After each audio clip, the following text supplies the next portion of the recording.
Police Department para malaman nyo na yung nilagay sa Facebook na may guhit na color pink, kung di ako nagkakamali, ang parting yun ay dinagdag lamang. Nag-start ang mga salitang, and I quote, "and the cause of initially suspected to be drug overdose" up to the word "Miro."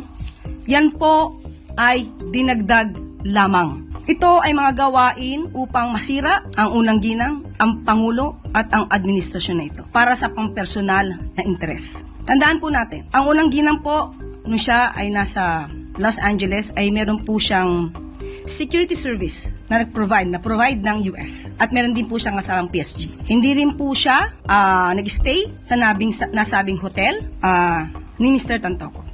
Iba po ang kanyang hotel. Pero hindi napatigil ang conspiracy theory na si First Lady Liza Araneta raw ay na-detain sa Los Angeles, California despite numerous photos of the unang ginang sa kanyang Facebook page.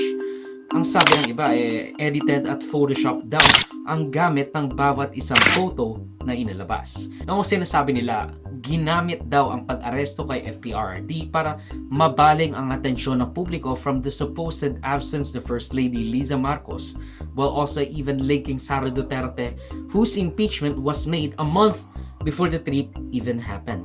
Kumaga, kung isipin natin sinasabi nila na ginamit daw yung pag-aresto kay FPRRD para mabaling ang atensyon ng publiko from the absence of First Lady Marcos.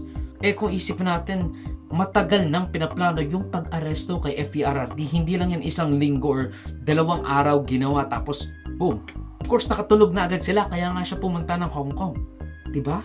Sinasabi rin nila na walang nagbalita sa mainstream media alleging na pinagtatakpan ito ng MSM and napakahina nila